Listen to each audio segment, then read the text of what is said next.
One left. I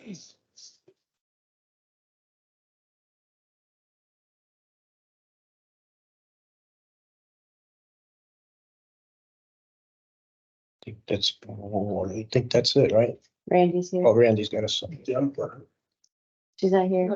Jennifer's. I think she said she was gonna be on vacation, if I remember right. Yeah, that's what she told me. I don't know where she's going, but it was herpes. I have horrible internet connection, so we'll see how this goes. Oh, there it goes. It's all over the place. We get full bars, 1 bar, 2 bars. Yeah, I did, and now it's back down. They're working on that. Oh, Wife okay, messing around with it, so. I can tell. Okay, yes. Now I'm back to full again. That's it. So, So that in here. thank All you. right, I've got 12, so you haven't get started. Okay, noontime now is, everyone, in their seats and ready? Yep. Good, okay, thanks. All right, let's call the Any meeting to quorum? order. It's noontime. Let's start with the Pledge of Allegiance.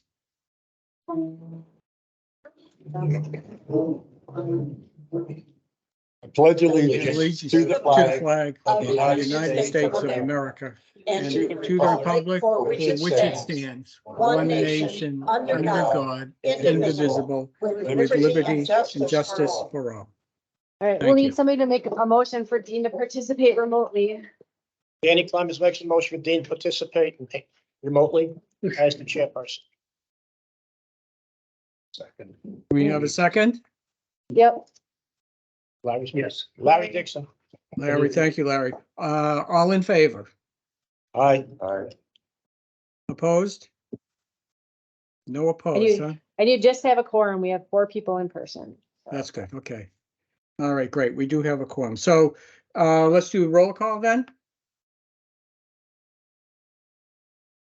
In person, we have, Oh, Ted Crawford. Danny sorry, Clemens. hang on, start from the end again, because Dean talked at the same time. Ed Chakowski. Ted Crawford. Danny Clemens. Larry Dixon. Laura Leroy. Daniel Potter. Tim Britton, Managing Director, Wazer. Bob Geppert, GSCDD. Carol Pankoff, GSCDD. Barney Vandenfeld, Pelican Preserve Advisory Committee. Nancy Straub, Pelican Preserve Community Association Board. Randy Bottleson, Pelican Preserve Advisory Committee. And then Bill Cohen, Vicenza resident. Yeah. Announce your son. okay, and We got one more attendee. State your name for the record, please. All right, we're good. okay, thank you. And Dean Groves remotely and chair of the meeting. Thank you all. Public comment. Do we have any public comment? Anyone there in the meeting that would like to speak? I was going to speak once they brought up the Part D. We normally do the public comment here, and then if we have discussion, we can open it back up for additional comment. So if you wanted to talk about it, if you just kind of made, I mean, I have a really good area, Mike, but if you want to just stand a little closer for those online. The Vicenza resident, and first of all, it's spelled wrong every place inside this note. It's known as Vicenza resident. And my wife is the president, and so she asked me to come here since she couldn't be here. She's having an infusion, but it's about the corner and the triangle and the sight lines from that corner. As I drove over here, I looked carefully to make sure and see what was going on. And we're taking down a 20-something-year-old magnolia tree that's been on either the person's property or Gateway's property, or she felt that it was hers for for the longest period of time. And I don't see any idea where they're going to replace the trees that are being removed. Or moving the trees that are being taken down.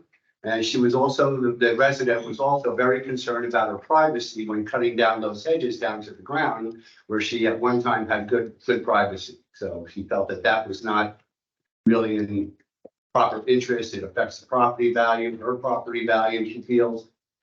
And so I came here to address that portion and give a little protest for Vicenza. Okay, thank you. We do have that item on the agenda later on, so hopefully we will get to speak about that. Thank you. I have one other question.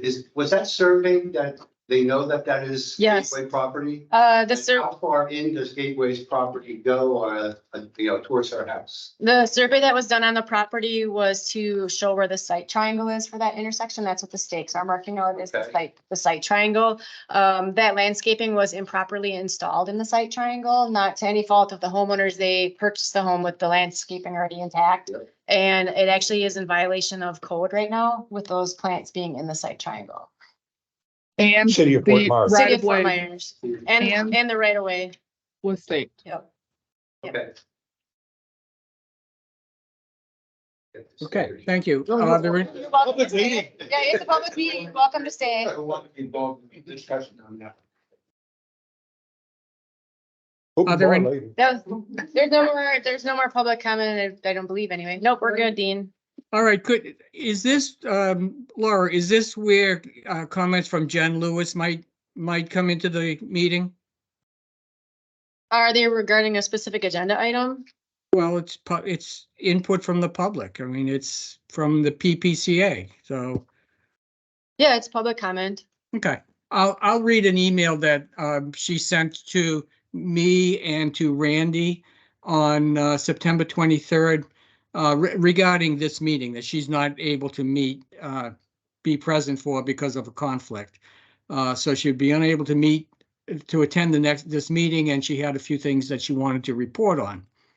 The first one is,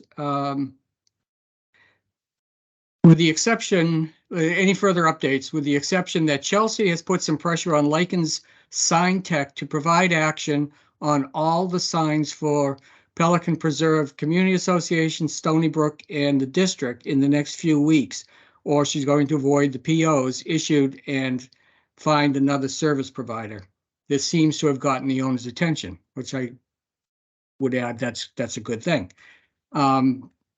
We are also having issues with two large sections of street light outages along Pelican Preserve Boulevard and Cypress Grove.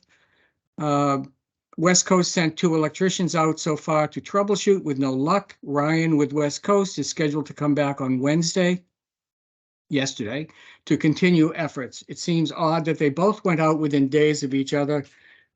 Jennifer had approved West Coast to come out and continue working on this as it is a safety issue. Lastly, after all the problems with the streetlights, it would be her recommendation to have Florida Power and Light install their poles and lights. That's a separate discussion we're not prepared to talk about right now. Still no word on delivery of the new streetlight on Cypress Grove Drive at Pelican Preserve Boulevard. I did ask her, Jennifer, if she would follow up with West Coast to try to track that down, as we understood it was supposed to be delivered in September, and it looks like we're just about at the end of September. DG Pavement Solutions could not get an answer from the city of Fort Myers on permitting for the road restriping, so they are playing it safe and filing for a new permit. It's only $200 additional and ensures compliance. Excuse me. She has also asked Shane with Gator Construction to get together with her when he is on site doing the sidewalk repairs for the drainage issue in Prato. Andrew Johnston recommended we have concrete flumes, can't think of the technical term, installed along the sidewalks directly in front of the street drains in Prato. The water is causing issues with mud and slime in several locations, which is causing safety issues.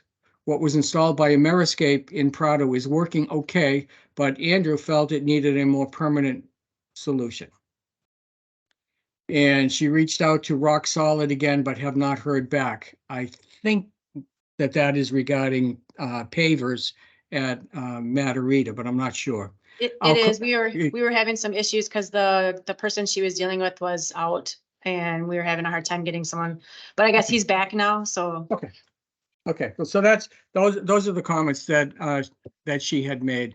I wanted to read them into the record for a reason, because when we get to the discussion, items for discussion, the first one regarding roundabout striping, quotes, Lycans is one of the bidders, so I wanted to make sure that we understood that they're having trouble delivering on their end, which is related to Hurricane Ian. Okay, any other, does anyone have any questions or comments regarding what I just spoke of? Yeah, Dean, Bob Gefford. Okay, You Bob, mentioned thanks. Shane with data something or other. What? Gator, Gator Construction. Thank you. it's my Boston accent, sorry. I don't think I have one. Georgia doesn't say I have one, so, I hear it every once in a while, okay. Thank you. just like my Wisconsin one. Yeah, okay. All right, so let's move to agenda item number 5, approval of minutes.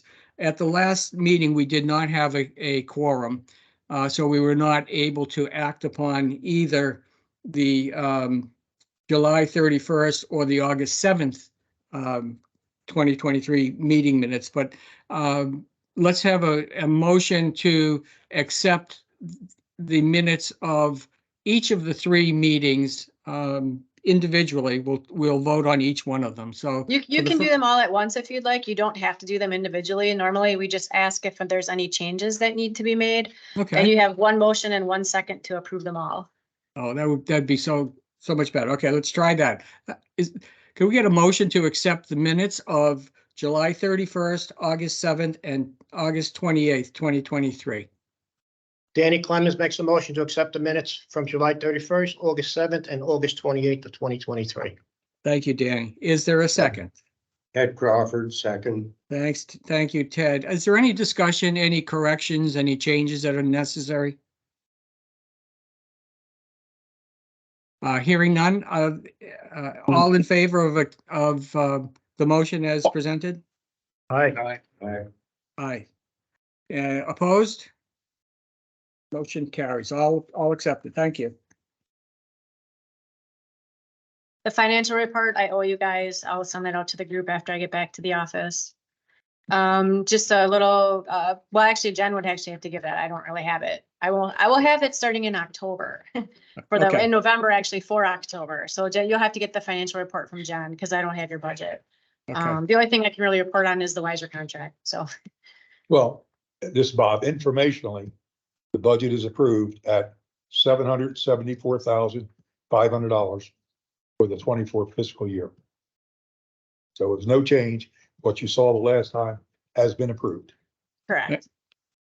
Did that include the proposed increases that were going to go in front of the board? Increases for. Yes. Like I have highlighted here, there's $100,000 on there. That was for. Yeah. That was approved. Yes. That's I think Randy's referring to the new I'm staff. referring to a spot where we had approved a budget. It had included $60,000 for a new project manager or position. And also payroll adjustments and a new public works department. In the handyman here for an additional $100,000. Yeah, that's covered in a couple of different parts of the budget. Like the staff positions over the district. Typically, we only pay 14%. 14% of those, like Daniel. The specific, Well, actually, that's not true because the staffing is based on usage. So some of the people you don't pay anything for. Some you pay 5, some you pay 10. So, well, not staff, not staff, administrative costs outside of people, not employees. but specifically for the one individual, the hourly employee, that's fully budgeted. So what I'm getting at is that the $93,000 that we used to pay in an O&M agreement It's went away, 60,000. and it now costs us approximately There's the new fee, $160,000. the new fee that we agreed upon for the services agreement is $60,000. Yes, plus $100,000. What's the 100,000? I don't understand what that Well, is. Show you what it is, the payroll of the improvements and the handyman that's be joined here. It's going to be employed here.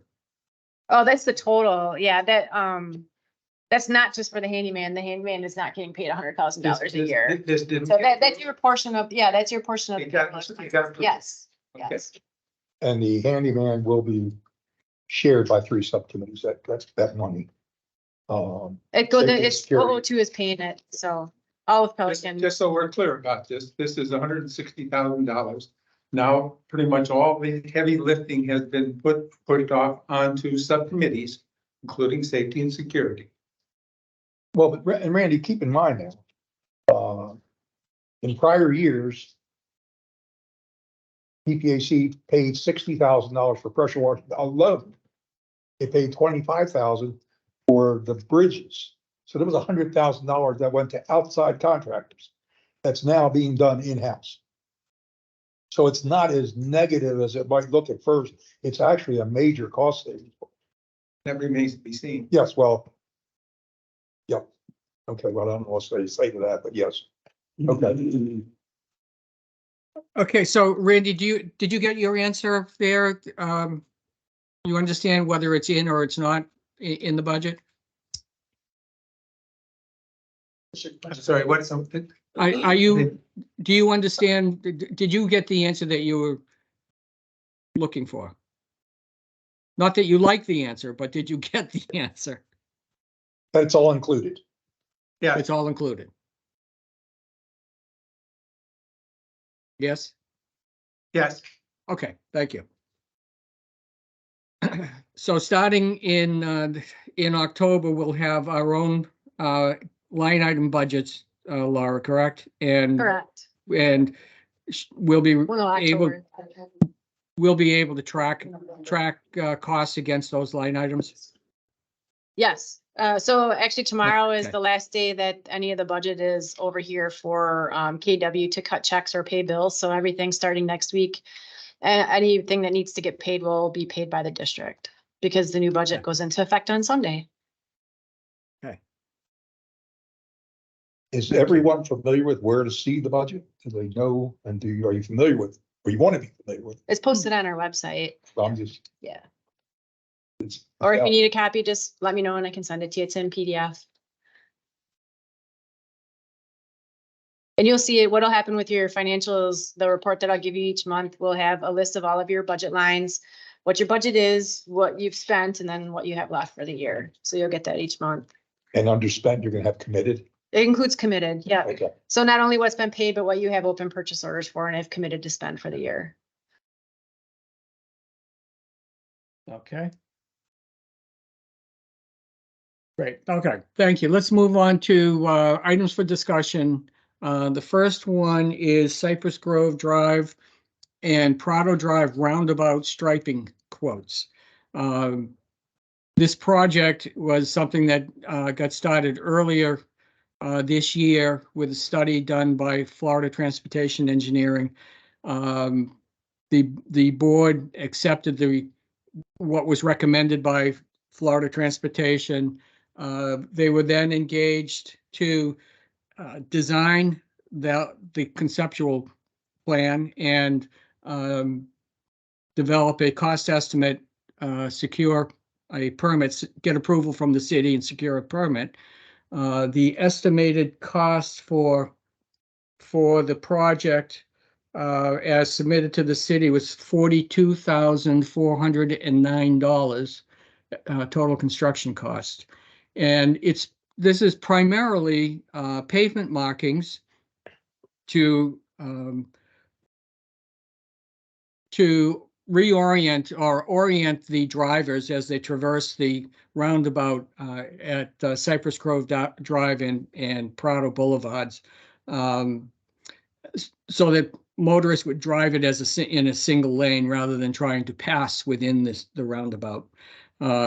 There's been several instances of crashes and close calls, so it was determined that some changes, some corrections were needed. So their project will address those issues, assuming people follow the pavement markings, and a lot of signs, a bunch of signs for what lane motorists should be in, depending on which where their direction is, where they're headed. So there's also a crosswalk on Cypress Grove Drive at the just at the roundabout, which is something that had been omitted when the project was originally constructed. So it's on the I guess that's probably the west side of the circle, of kind of an extension of Prado Drive, a crosswalk across Cypress Grove to the Casello.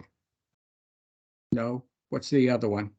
Carina, to the Carina area. The district went out for bids and has received 3 bids. You've all seen them if you went through the agenda. There were bidders called PMI. There was one called Atlantic Southern, and there was one called McShay Contracting. Those 3 contractors really bid on the pavement markings. None of them bid on the signs, and the sole company that bid on signs is the vendor that's working for the community and for the district, Lichens, which is why I wanted to mention their name earlier, Lichens Sign Tech. So the recommendation from district is to select McShay Contracting for $17,404.57, and for signs, Lichens Sign Tech in the amount of $26,160, and the total is $43,565, which is a couple of $1,000 above the engineer's estimate, but pretty competitive, particularly given the other 2 quotes were significantly higher than the McShay quote, and they did not, like I said, did not include any signs. So the recommendation is to go with McShay Contracting and Lichens Sign Tech, independent contractors, one for signs, one for pavement markings. And then if we approve that, we make the recommendation, it would go to PPAC next for its approval. So are you making a proposal? I'm Was that, asking was that a for, motion? it will be was- in a moment if there's, Oh, until we, yeah. yep. So I want to know if anyone has any questions first. This is Danny. Is there any reason of the price difference that there's analysis done as to why he was like 40%, 60% cheaper? Have any, the comparison between the 3, other than the pricing? No, they're all, well, one of the bidders gave no detail whatsoever. They just put a price for what they were doing, but they didn't break it down on any line items, any unit cost basis or anything. So there's no way to compare those. And then the one for PMI does have a lot of detail, but their unit prices are just substantially higher. They were all bidding on the same the same project. They all had the plans to bid on. Yep. So, Dean, if I could just chime in. So Andrew, before he left, he literally took the exact same email and the same plan set that FTE did for you all, and we sent it to each of these contractors to provide us pricing. If y'all remember, pavement maintenance, I believe, is the one who did Avila, and then Atlantic Southern has done a lot of pathway repairs and road repairs for the district. And then McShay is actually the striping contractor that will be doing the roundabout. And I believe they did Commerce Lakes roundabout over here. So, and then Lichens Signs, they're pretty much the sole source. There's some other sign companies that it's not necessarily apples to apples per se, but we have vocalized, and as Dean read earlier, the update from Jen, that I'm very, very disappointed with Lycans right now. We are not issuing any additional purchase orders until they wrap up projects from Pelican, from Stony Brook, and from Gateway that are over a year old. So, and they know that we are not giving any additional work until this gets resolved. So, I'll just leave it at that. So with that comment then, Chelsea, if we make a recommendation, would it still be a provisional, conditional recommendation to go with Lycans pending resolution of these outstanding issues? That's what I would recommend, yes. And understanding that this process takes time. Yeah. And once you select a contractor, then we have to do, finalize some of the permitting. So this isn't gonna, we're not gonna blink and this is gonna happen. So I am told that Lycans will have resolved 2 projects that are from a year old by the end of this week. I'm also not gonna hold my breath, but we are putting heat on them. Told them that we would cancel all outstanding purchase orders, which is well over $200,000 worth, and demanding that they return material if we don't see some action. Okay. Chelsea, this is Randy Bottleson. Have you identified any other potential vendor to replace Lycan? We have a number of different potential projects that would include signs within the community that would hold us up. So yes, Randy, thank you for asking. So early on in the year when two public works directors ago, Keith Riddle had identified another vendor. Again, it's not apples to apples. They don't really do what Lycans does, where if one gets hit, they come up and they swap them out and put a temp in until they get it repaired. They're more of a manufacture it from scratch, not a let me do maintenance on it. So there is another vendor out there. And I know through the Gateway community page, I've seen some posts of additional sign vendors that are coming into the market. So we do have, a plan B, reaching out to that vendor that Keith had identified, but I want to try to give Lycans the benefit of the doubt because we have had a long-standing relationship with them. And actually Georgia just walked in and gave me a business card of an additional mailbox vendor. So there are alternative options out there. Thank you, Chelsea.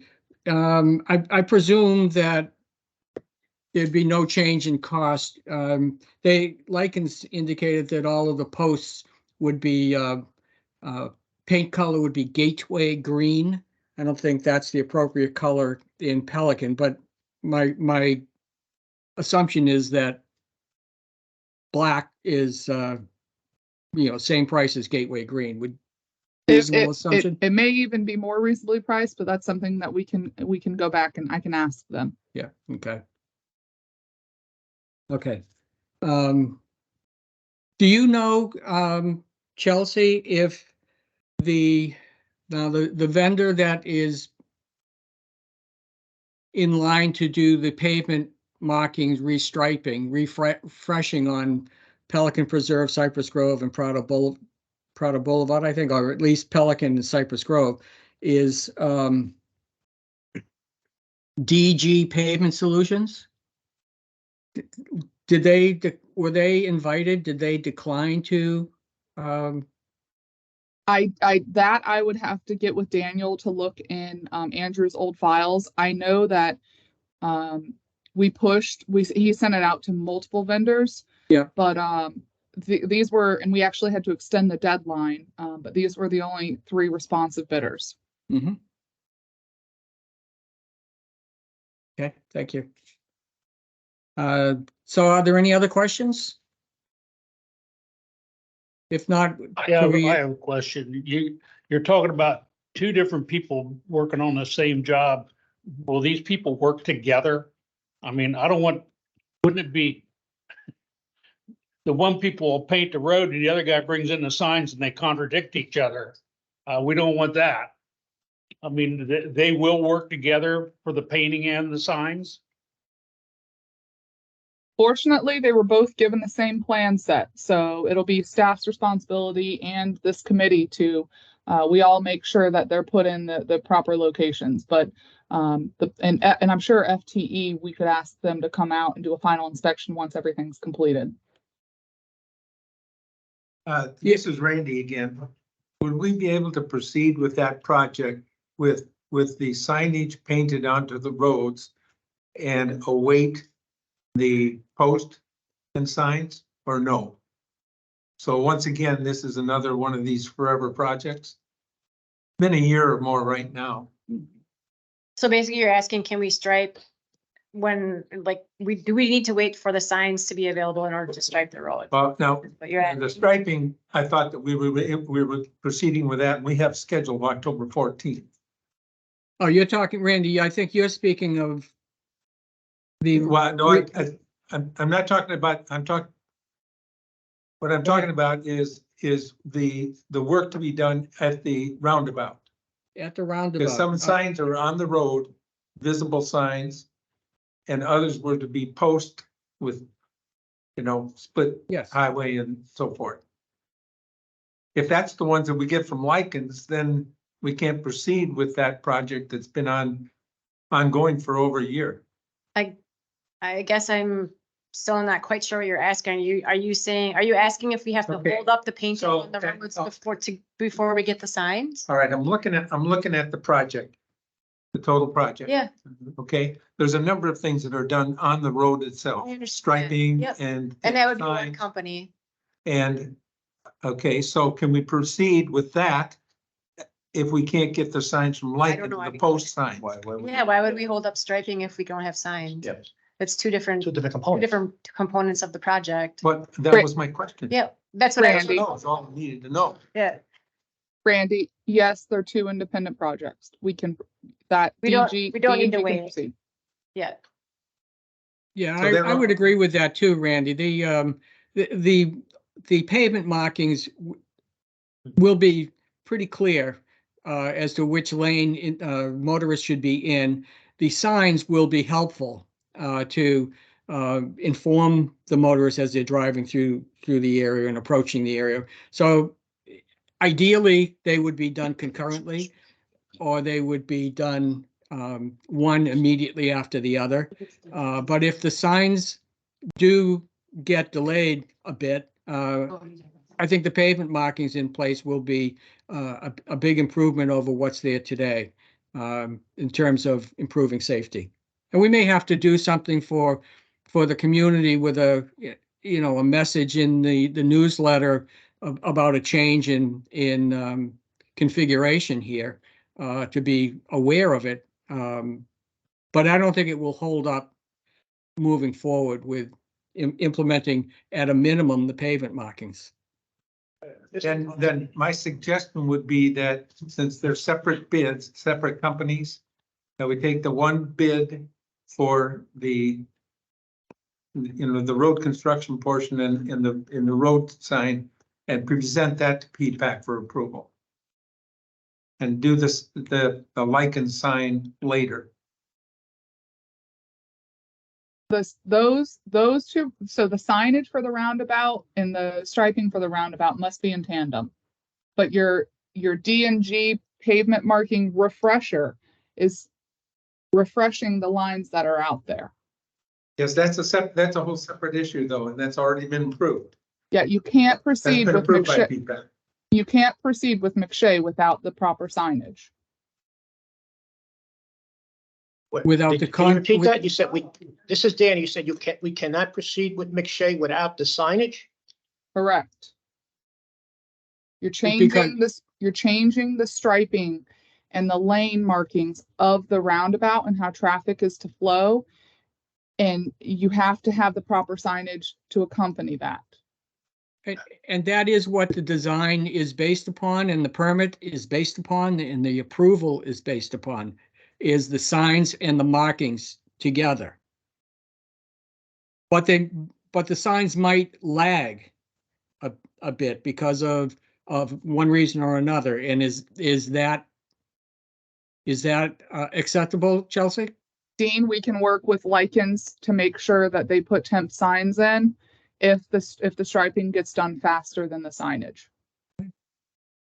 Okay, Will the final permitting be affected by this? If we get we only use temporary signage?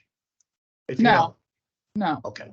as long, the key is that you have the signage there to notify motorists. Even though it's temporary Yep. signage. Okay, that's perfect. So can we get a motion to make a recommendation to the advisory committee, to PPAC, to engage with McShay Contracting and with Lycan Sign Tech for their respective portions of the Cypress Grove Prado roundabout project? Danny Clemens makes a motion to accept McShay in accordance in conjunction with Likens or whomever for the project, Prado and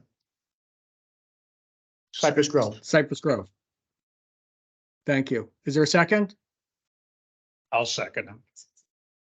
Larry Dixon. Okay. And any further discussion? Dean, I have one thing just to add. In the interim, before this goes to PPAC, I will reach back out to Lichens to update the quote to reflect the appropriate color. Thank you. Thank you. Okay. All in favor of the motion? Aye. Aye. Opposed? Okay. Motion passes. Thank you. Randy, would you bring this forward to the PPAC at the next meeting?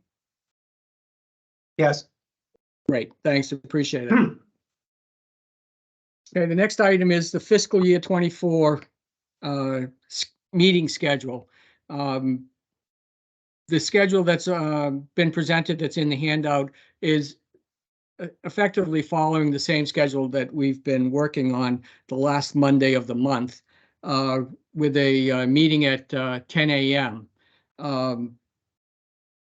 There's a couple of instances where the date conflicted with a holiday, so the meeting schedule that's included in the package has been revised to reflect those holiday dates and move around them. But essentially, it's the last Friday of the month, 10 a.m.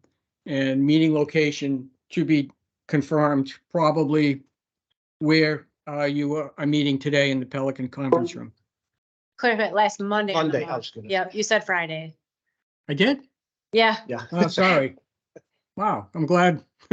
I'm glad you caught me. I'm sorry. Last Monday of the month. Sorry. So this and the next item, which is possibly changing the time to the afternoon. What we need is to be able to plan our meeting so that we can have a quorum present. So if 10 a.m. is, first of all, the last Monday of the month is good, we should agree upon that. And then if it's 10 a.m. or later in the day, 1 to 3 is suggested, we ought to talk about that. But having a quorum is key, and we've had a difficult time in getting such quorums. So first things first, can we agree on a day of the month for a meeting as last Monday of the month? I have no conflict. Is there anyone opposed? I don't have any opposition to that. Okay, the days agreed on. Okay, Monday. good. So last Monday of the month, as outlined in the schedule that the district has provided. And then, so the next item is possibly moving the meeting to 1 p.m. In the afternoon, rather than 10 a.m. in the morning. Is there a preference? I cannot make it in the mornings. I can't make it in the afternoon. I can't make it in the afternoon either. I'm good for either time right now. So I'm open. is a is a little earlier than 1 o'clock workable, noontime? 11:30? Yeah, work, noon would work. Looks like afternoons are out for 2. What's the earliest and the latest you guys can be here? If we block out an hour and a half, No? Had to be done by noon. Yeah. So, yeah, it have to be done stuff. They need to be done by noon. So that's 10:30 start minimum. Or 10, back to 10. So you have one person that can't make a morning and 2 people that can't do afternoons. Thursdays, I don't do anything on Thursdays. Thursday school for Thursday. You want to do the 4th? Do we, I don't have my screen up with who's on there. Georgia, if they do well, it doesn't matter because they meet over here. Just as long as we don't have a staff conflict. What if we do the 4th Thursday of the month? I know it's the landscaping, I think, is meeting that same Thursday. And PPAC has their meeting, or CA has their meeting the last Thursday in the afternoon too. Not always. It's always on Yeah. Thursdays. Yeah, but yeah. generally- I have no conflict with Thursdays. I could do mornings on. Well, Thursday. landscape has theirs in the morning, so that would be hard for staff. Potentially, Theirs starts at 10, 9. 9, So if you did like, I 10:30 or 11. it's, Yeah, that's, on Thursdays is fine. if one runs long, then, yeah, there's just conflict. We'll have to divide and conquer, I guess. It puts a burden on staff, but they're your meetings, so. and when are the PPAC meetings? No, a PPCA would be that. PPAC is the 2nd Thursday of the month at 2:00. Okay, so we would not conflict with that. And PPCA meets on Thursday also? Yes. In the afternoon, And, yeah. the landscape committee meets the 4th Thursday of the month at 9. So we can do 11 or later. 10:30 or even 11. That was Stay the, here. what's it work for you? Works for me. 11 o'clock. Larry? 11 o'clock? 11, because they start at 9 and they're blocked out for a 2-hour block. Alright. Yeah. Whether or not they wrap up. Well, you wouldn't be able to get the room if they're in here anyway. So, I throw them out. so you would like to move, you're changing your mind now. Monday is out. It's the 4th Thursday of the month at 11. Yeah, Okay. The 4th Thursday or. Fourth? The 4th Thursday. The landscape committee is meeting the 4th Thursday of each month. and we So can you're meet, doing, we can It's meet the typically same gonna be the day, but a last. little bit later, 11 a.m. they meet at 9. Yeah. 4th Thursday at 11, So- which will normally be the last. There'll be a few exceptions, but your schedule will be published as of the 4th Thursday. I think Thanksgiving throws a wrench in that one. Well, that one we would change from the 27th to the 30th. Should be the 5th Thursday for that month, that particular We'd month. probably do the 23rd. It'd be Thanksgiving, right? Thanksgiving's the 23rd. Yeah, so it'll be the 30th. Yeah, we 30th. just went through this with landscape. Okay, so I think that was the only conflict, wasn't it? Thanksgiving. Thanksgiving only. Yeah, that's the only one that would be a conflict and you have to do it on the 5th Thursday. January. So Georgia, can you put together, well, actually, you already have it put together for the landscape committee. So if you can just resend out the new schedule as with it being the 4th Thursday with that one change for Thanksgiving. Yeah, we'll have Okay. to confirm the room first. Yep, they'd like to do it at 11. And on Okay, Thanksgiving, that'll go to It'll the be the 30th. next week. Yep, same as Yep. landscape. Okay. yep, all right. Great. Thank you. Thank you, everyone. And if So- the room's not available, I guess We'll- we'll take this next month and figure it out again. We'll work around that, Georgia. We may have to, on occasion, move to a different location. Maybe it's the theater, maybe Okay. it's someplace else. We'll have to work around that. Okay, But if Worst we case lock is you can in, cover lock in the district, day and the so- time, and okay, then we'll work on the location. sounds good. Thanks. Mhm. There's a Okay. lot of 5 Thursdays in 2024. I know. We're not doing the 5th, we're doing the 4th. Okay. So it does matter. Okay, Right. let's move on to item D, Veneto and Vicenza intersection site triangle. Hey, Dean, pardon me 1 second. Do we need to re-motion that? I don't think so. No? No. You're all in Thank you. agreement, 4th Thursday of the month at 11, with the exception of November, because Thanksgiving is the 4th, so it'll be the 5th. And Georgia will send out a schedule to the group. Thank you. Great. Thank you. Okay, item D, Veneto and Vicenza intersection site triangle. I'm not sure if the plan is it was attached or if it was just the photographs that was attached to the agenda indicating.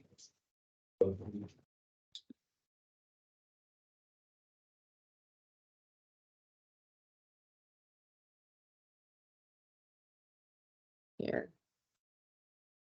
And these are the photographs that came from the city when the code enforcement was there. So the district engaged, I think it was a consultant, Grady Minor, to lay out the site triangle at the intersection with Vicenza and Veneto, and identify if there are any conflicts within the site triangle that constrict vision. This tree is one of the conflicts. I think the shrubs, the height of the shrubs may conflict, but I don't think that they need to. Okay, that red line indicates where to cut them. How far down, how far down they need to be cut. Yeah, Correct. so the height is what, 3 feet, 2.5 feet? 2.5, I think. 2.5. Could you say it again, Laura? I think it's 2.5. 2.5 feet, thank you. So if they're higher than 2.5 feet, then they constrict vision.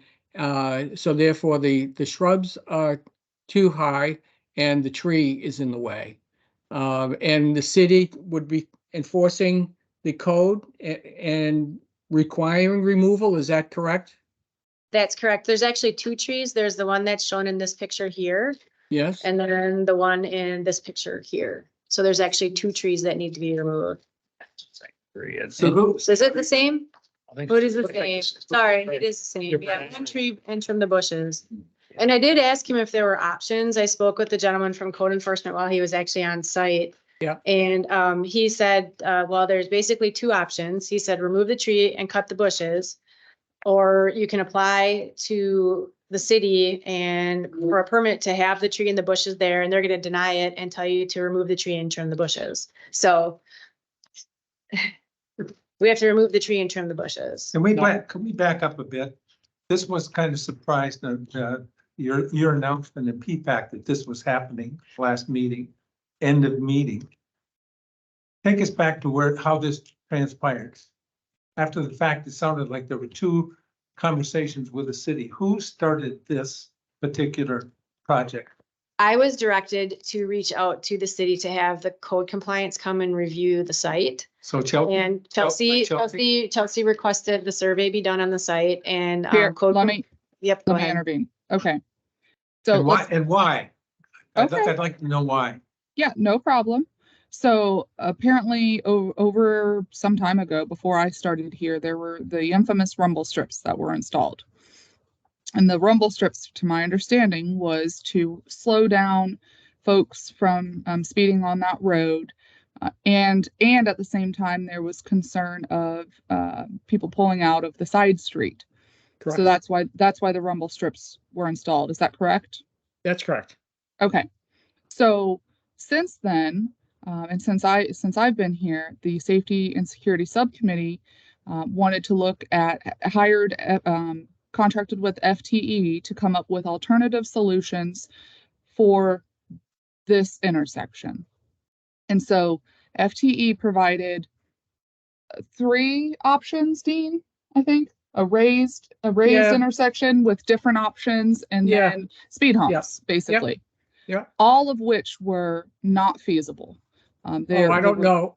I don't know that that's true. One option was going to be considered, but the originals were not. Okay. So from a staff perspective, they were quite costly solutions, but it still didn't resolve the issue at hand, visibility. And so this committee has raised the concern of safety and pulling out of that intersection. So when it's a safety issue, And we weren't sure if it was the property owners or if it was the districts, and we're trying to resolve all of these landscaping issues throughout Pelican. I requested Grady Minor to do a survey to come out and stake the sight line with consent from the district council or district attorney, and stake the right of way, because we had previously, Laura, you headed up the contact with the city, but you had reached out before, and the city basically brushed their hands and said, not our issue, it's private. And then we had the survey done and provided it to the city and said, no, this is a city issue. It's an enforcement issue and it needs to be resolved. And so that's, we had the survey done. We provided that to the city officials. So that way they had something to go by. And their suggestion would be to remove the shrubs to address the code compliance or non-compliance issues here at this intersection. So is the idea then that the rumble strips can be taken up if this is done? That's up to this committee, but the issue at No, wait, hand. no, Chelsea, you don't get to say that. We've been under the impression that we were required to have approval by that neighborhood, 2/3 approval, 20 of the 30, before anything could be done with the rumble strips. Has Right. that changed? Not to my knowledge. Not to my knowledge. Then but help me understand how removing this tree is going to accomplish what that neighborhood hoped to begin with, to have a traffic calming device. Because we were working toward that as an alternative and got blindsided by this. Okay. Blindsided by the code? By this mandate from the city. This is, in my opinion, this is a mandate. This is an attempt to bully this neighborhood into submission, I guess, or whatever. They didn't write Because it doesn't answer their They original did not question. Bob. write this line of sight code to bully any neighborhood. It's the Bob. friggin' law. Bob, can I intervene? Yeah, but I mean, the attitude is unbelievable. It was not, it was, Bob, it was. Bob, please. It had nothing to do with it. We had trimming, we Can you had. let Chelsea explain, please? So Randy, that's not correct. If this same situation were to happen over here on Gateway, I would call Lee County Code Enforcement and ask them to do the exact same thing, because it is a safety concern and there are codes that have to be abided by. And so when there's an issue raised, we look at the codes and see if we're in compliance. So this is not a vendetta or picking on a community. This is making sure that the district is compliant with our roadway and our visibility issues. And this code has been in effect, Chelsea, Laura, long before this tree was planted here, I imagine. Correct. Yeah, the gentleman that was there from code enforcement said that all of this landscaping was put in without permission. So had they requested to do these plantings in this location, it would not have been approved. So now If anybody had driven in this, on this street, and I would challenge anybody to go and drive on this street. If you nose out into the intersection a little bit, you can see down there fine. We recently approved pavers on the second around the monument on Matarita 2. And to the left of that, when you go in, is a large berm that behind the homes there that block the view until you drive out a little bit into the intersection. This is. Well, This doesn't Randy, do any, I've met with these people and been trying to work with this. I know this lady personally on the corner. She's felt like a victim for a long time with the noise generated by the rumble strips, and we were working toward a better alternative toward a traffic calming device just before that intersection. and Randy, there's nothing saying that we can't continue looking at that. but we need to address the site issues. So we can address that. And Laura, I believe, already got a proposal from Mainscape or Ameriscape, I'm sorry. Ameriscape, it was $450 to remove to trim the bushes and remove the tree. And we can continue to work with that community on coming up with, maybe we need to do the speed humps. But I know one of the two concerns has been visibility pulling out of that intersection. Yes, the bigger issue, Chelsea, there's several issues, but the biggest issue was the speed of the motorists and golf cart operators as they come towards Vicenza from Pelican Preserve Boulevard. The speed, the site distance is a concern as well. And in fact, when the rumble strips were installed, the hedges were trimmed down, were cut down lower.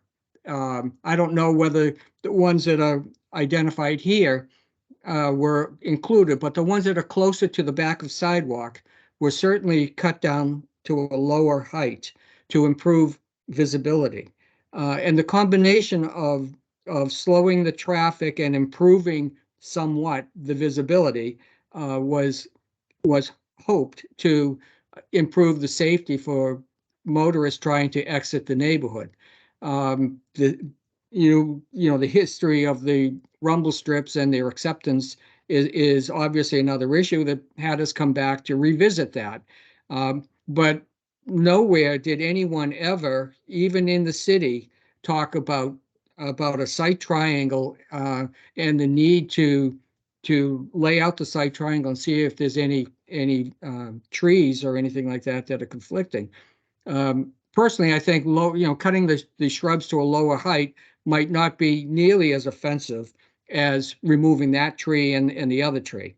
It could be trimmed back a little bit, but removing them is a problem in my mind for the owners, because those are on private property, are they not? No, I don't think I so. don't think so. no. That's a corner lot. The line Yeah. of sight is the actual. Right. So I have a question. This is Marty Mantonfeld. Since Randy brought it up, we've got a problem over at Matarita 2 that we are currently putting in pavers at the intersection there. Do we have a line of sight compliance issue with City of Fort Myers codes at the Matarita 2 intersection? That's not in the city of Fort Myers, Marty. That's not in the City of Fort Myers. That's Lee County. Well, now that it's been mentioned, we'll look into it. Yeah, we ought to look into it because Lee may have the same kind of regulations. Because then we should have a safety issue with that intersection also. The installation of the berm, you would think so, but there's less stuff that get done as a permit. Yeah. Rich Cohen from lives in Vicenza. Is it possible to raise the canopy of that one big beautiful magnolia tree that's there rather than remove it? Because if you raise the canopy a little bit and cut off the lower branches, then you're going to go ahead and recreate the sight line so you'll be able to see basically through the tree without having to take the tree out. That's basically what I was suggesting too. Trim it back, raise the canopy, I think might be a feasible option to removing it. And I'm sure we could get a recommendation from Mark and the landscape committee as to whether that is possible without damaging. But the city would have to agree to it. City has to agree to it. We still have to get the city to come in and approve cutting Yeah. it back, Yeah, which is a good possibility. They may approve it. Depends on where the tree trunk is. If the tree trunk is in violation of the The sight trunk is line, right in the sight line. yeah, if the trunk is in that sight line, they're gonna make you move it out. It is a small tree. Well, when it It's- goes out, it's- Yeah, it splinters out. well, that's two trees. There's two, actually. There's the one behind it and that one. So this one here, the trunk is right in the sight line. It's the first picture. The other one may be able to be, yeah. I mean, you could see the stake right there next to it. So the single tree is right in the sight. Chelsea, this is Bob. Did somebody request the line of sight I did, yes, study? I Did did. somebody request that you do that? No, as this came up, this was Okay. the committee raised the concern and others of this being a safety issue. And so That was the first I meeting. have no problem with it. I was just asking the question. So this would be from a staff perspective, this would be my recommendation, and Laura and Daniel can chime in at any time. We should follow the guidance of the city. And although it's not pretty, and although it's not the property owner, it's nobody's fault, other than maybe the developer who put these, trees in, just like the oak trees down Gateway. When they put them in, they're small, and then they don't realize they grow over time and whatever.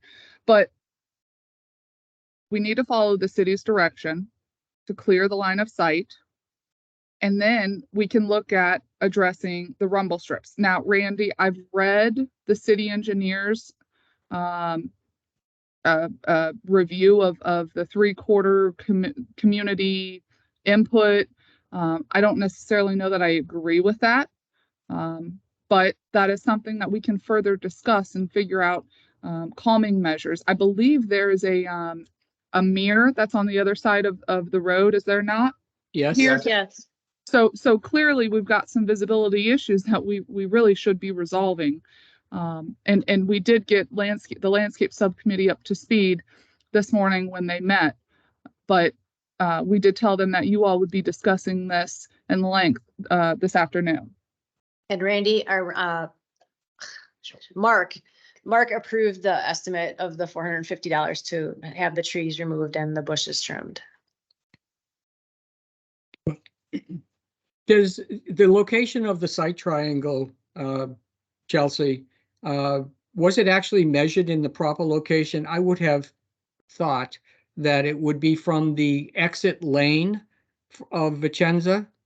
And I would have thought that the actual monument might conflict with the site triangle as you try to exit, that the monument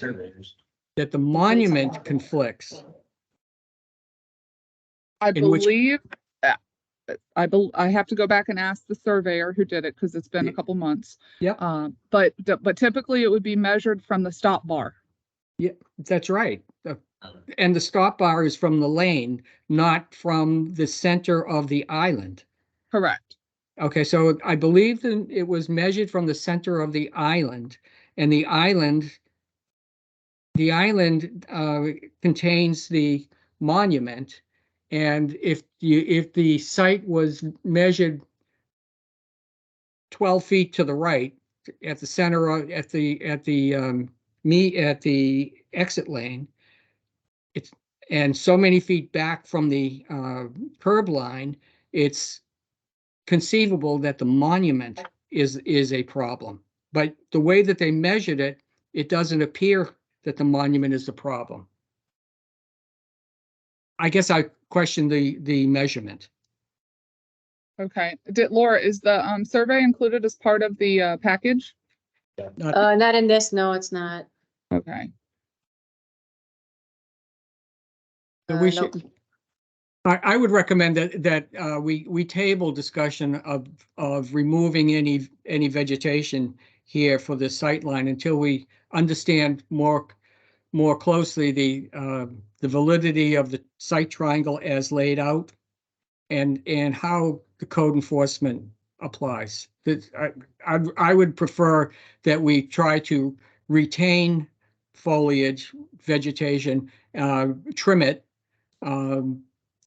improve adjust the canopy on that tree, do what we can to make things better. We got a 15 mile per hour speed limit on vehicles approaching, and removing that tree is not going to make those motorists drive any slower. Dean, I'm looking at the survey right now, and Laura, Yeah. I don't know if it'll allow me to share the screen. But I It's up guess to the committee Georgia. members is there a projector up? Let me stop sharing. Is there a projector? I can turn up? I can turn my computer on if you want to share.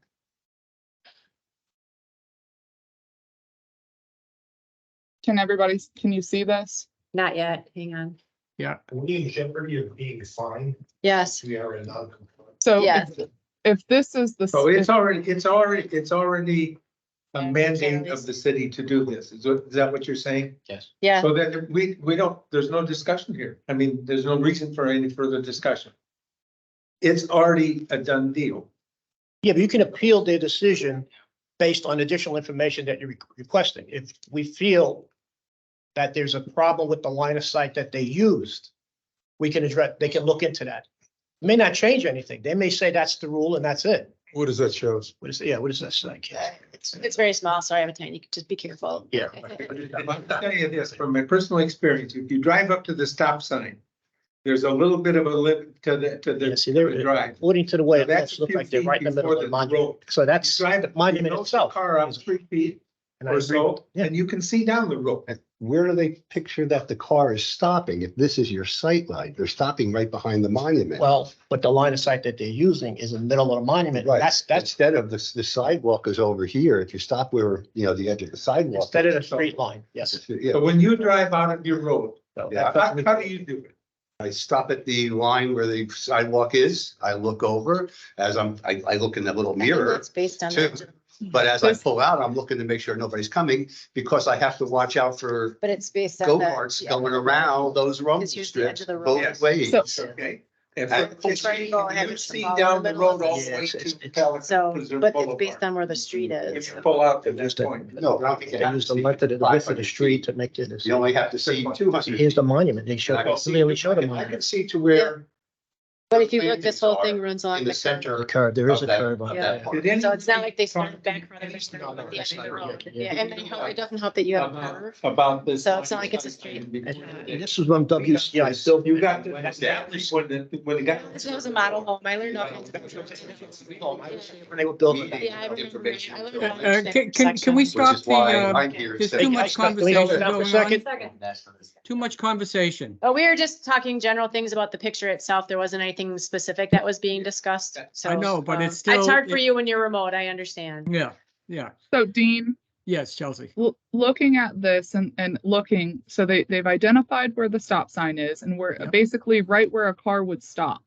Well, the At least car would that's- stop at the stop bar, but yes. So that is where they took the measurement. I don't, you can see the stop I can sign? see it. I see that. And then Yep. a car would pull up and stop and that would literally be their line of sight.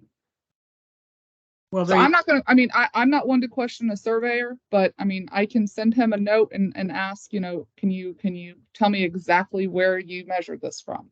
yeah, it seems like to be an interpretation, Chelsea, maybe it's right, 25 feet back from the curb line, maybe that's correct. But the stop bar, the stop line is, I'm gonna guess about 12 feet back from the concrete curb line, right? And if the vehicle is stopped at the stop line, then, and looks to the left, I don't think that these trees are going to be conflicting. Maybe one, but not the big tree that we were just looking at. And maybe So- the hedges can be reduced in height, So but can I make a suggestion? sure. So what if we just did the one tree and trim the hedges, invite the city code enforcement officer back out and have them inspect it from that point? I'm not, to me, I think maybe trimming the hedges. I'm looking at the right-of-way line that's identified on this drawing. And I'm seeing that, I'm presumably seeing that the trees are on private property, We don't have that they are not in the layout, within the layout of Benito. His computer, but I can't see it. I would need to look and see if this dash line, No, oh, not it's a that- public, it's a public. That's an utility. easement. Yeah, it's an easement. I didn't know if it was a landscape easement. It's a public utilities easement, but yeah, it does appear that they're on private property. Right, so I have issues with going in and cutting down trees on private property at this time. I would urge some trimming of hedges and reconsideration and bring the code enforcement people out again, but not taking down trees yet. Yeah. On the right hand side, are they in your site, line of sight? If I stop at the stop sign, but if nobody stops at the stop sign, you can't see. So where are we? Oh, yeah. There was a side conversation going on, so I think some Yeah. people didn't hear you, Dean. Yeah, So I'm so, just not sure where we're trying to go. What's the next step? They're well, opposed to what the city recommended be done. The pump part? All right. This committee is opposed to the recommendation of the city's, to the city's recommendation of the solution to correct the problem. start they've start at the asked that- start, They've start at the asked to stop just do line and the, go out 25 feet and then see they're what's, disagreeing with where the conflicting. site triangle was marked. Okay, I've heard some members disagree with what the city Yeah, was. I was gonna say, I don't disagree with it. So I don't know where we're at. There's been like all sorts of things thrown around. Well, as I said, I think we ought to revisit this and not proceed with removing of any trees at the present time. Can I make a point, Ted Crawford? This is a safety committee. We're not concerned about landscape. And the landscaping committee was okay with them being taken out, so. In other words, this whole thing evolved trying to make it safer for these residents to pull out. That was the whole idea for all of this that we've been going on for years. Yes, that's right. It's the fact that these trees are in the way, get them the hell out of there if the community wants the safety. They can't have both. They can't have the trees that are now in violation and say that, oh, we want to keep them, but we still want it to be safe. You can't have it both ways. Is there a motion in there? No, it's I think under, we're still in it's under discussion. discussion. So Well, Dean, I'm just Ted, frustrated. I, This is yeah, the Ted, I safety agree, committee, not a I agree with landscaping committee. your thoughts. The only concern that I have here is that the application of the concept of a site triangle, in my opinion, is incorrect and should be revisited Is before that we a proceed. professional opinion? Is it a what? A rational opinion? Professional. I mean, we have plenty of Yes. studies done that we don't doubt. Yeah, I would say it's a professional opinion. If you want my professional engineer's license number, I can give it to you. I believe that this is measured incorrectly. Okay.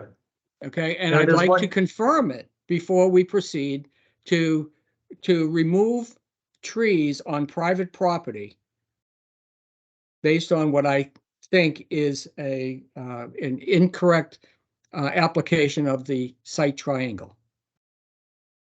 There's one more item that should be brought up. I'm gonna show you the picture, the second picture, and I don't remember what the name of that tree is. It's more like a big shrub that can get 6 to 8 feet tall. I just asked Mr. Cohen, when he stops at the stop sign and looks to his right down toward town center, there are 3 of these that block the view until you drive a little bit further ahead and look out. So that was not Look mentioned to at the all right in this towards the site plan town thing, center? but it's, No way. we could be opening another can of worms. Let's close one can. Vincenzo looking to the right. One tree. They don't care because that's. All right. They're not easy. Close to be. That's not a tree. Except nobody would object to Except that when the cars come around those because bumpers. it's a pond. there. Well, to Ted's point, if Chelsea and Laura go back and the survey is correctly done, let's just say that that's true. Okay, Then we move forward. If they go back and the survey is not currently done, then we get a better survey. But at least get the ball rolling in one direction or the other. It is, as Ted said, a safety concern. And I'm sympathetic to the landscaping issues, but it's a safety concern.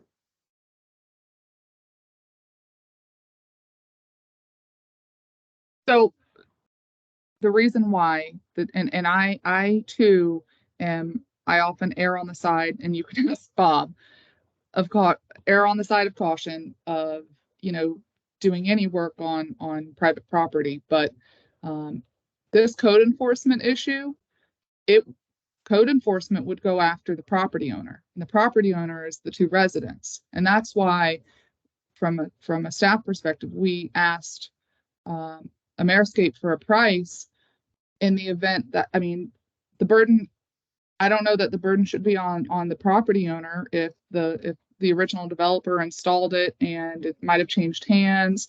But really, it's a public issue that needs to be resolved, that I don't necessarily know that that property owner should financially be responsible for resolving a public issue. Who would get fined? The property owner? Property owner. The property owner. Is there this is Danny Klein, is there a possibility of relocating that tree further into the property? Would the homeowner agree to that? To take it out of the line of sight? That's a good question. We'll just take Ameriscape to revisit, take it out and put it in another spot. They've done this before, so that's a Randy, possibility that we should develop. Randy, you said you've had contact with the property owners here? Yes, we've been working on this for some time now. This was when Christopher Santos and I met with them personally and Dean was online. Yeah. So And we have been working toward some kind of an agreement. What we most recently thought was an alternative was to have one of the single elevated ramps, if you will, just prior to the Vincenza intersection. Straight concrete. I have pictures on my phone because I've seen them in other neighborhoods. Estimated cost around $10,000. It would go across both lanes and then we could take up the rumble strips. I firmly believe that that would be acceptable with everybody, but we wanted to talk with that neighborhood before we bring this to P-PAC and once again, force our judgment on that neighborhood. The whole idea was to have traffic calming device on the busiest street in this community. Well, I don't disagree with that approach, but that's separate from I like. stand up in front of the president of council and talk to them about these types of things and have tried to justify it. Yeah, I don't have a So I problem with get that. called on the carpet on this type of stuff and I get blindsided. That's what pisses me off. Okay, well, we're not, I didn't push off, but anyway, don't confuse the two issues. What you're proposing is a traffic calming is still standalone good. That has nothing. This particular, was never brought up. We're in violation. If this legitimate survey is in violation, This is a self-inflicted wound. it's gotta be fixed no matter what else happens. Can't put the genie back in the bottle. Yeah, water. You can't put the genie back in the bottle now. That's what's Well, done. that's what I said. So there's not much point in going through this any further. Well, then why do you keep going through it? All right, I'll shut up. No, you made your point. Stick with it. Move on. But my only point was, if this comes to pass and it's removed, that doesn't mean we don't do the other things. That's right. That's my only point. They're separate things, in my humble opinion. Dean, do you want to call for a motion? No. Or table this? Yeah, I'd like the committee to table this discussion until our next meeting. We have more opportunity to discuss it. We had not been privy to the genesis of the site triangle survey in the first place. We haven't had the chance to talk about it. So this is the first time. I think we ought to think about what has been said and what our next moves ought to be, rather than to move forward and remove that tree in particular. This is Danny. I make a motion to table this issue with under further discussion for our next meeting. I find it hard to believe that you're gonna table a safety issue.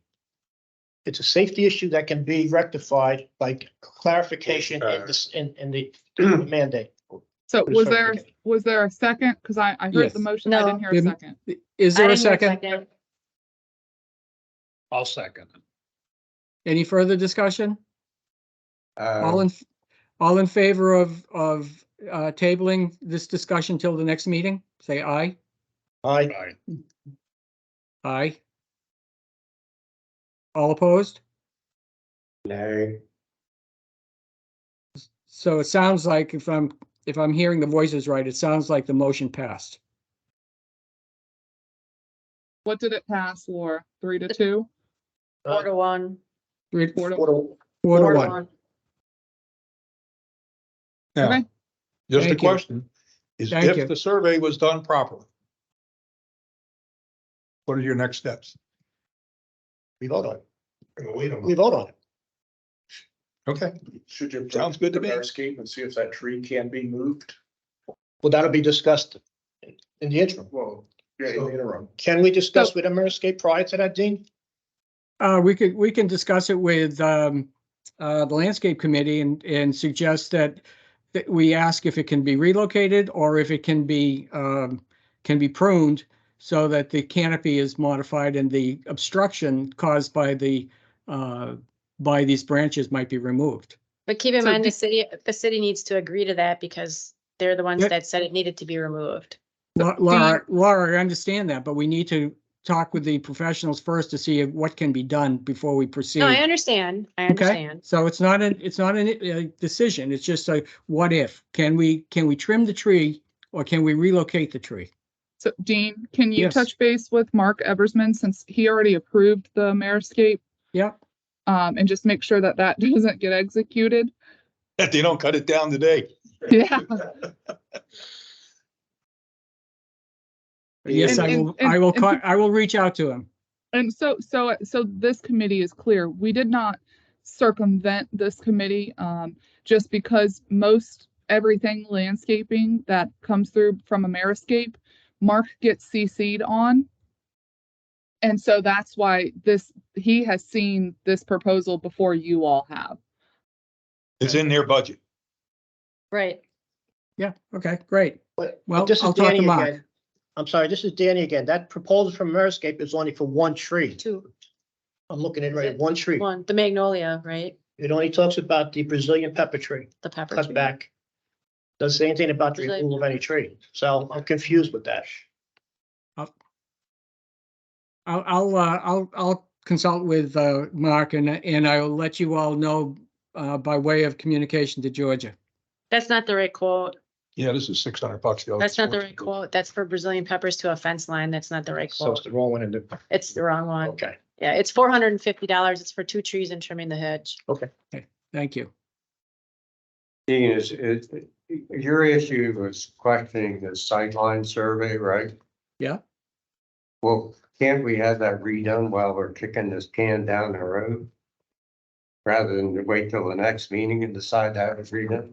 Dean, I just sent you the surveyor, where you had inquired about the same issue. Yeah, I saw it. Yeah. So perhaps you can communicate with the surveyor and myself to try to get your questions answered before your next meeting. Okay. Yeah. I think I mean, that answered the gentleman's question. Yeah. Yes, Ted, thank you. I appreciate your comment. Let's try to keep it moving rather than wait. And I'll communicate with the surveyors and Chelsea also on that. Hey, Dean, this is Daniel Potter. Can you loop me in on that too? Daniel Potter. I'll reply and get him CC'd, Dean. Sorry. Is it possible to get that survey disclosed?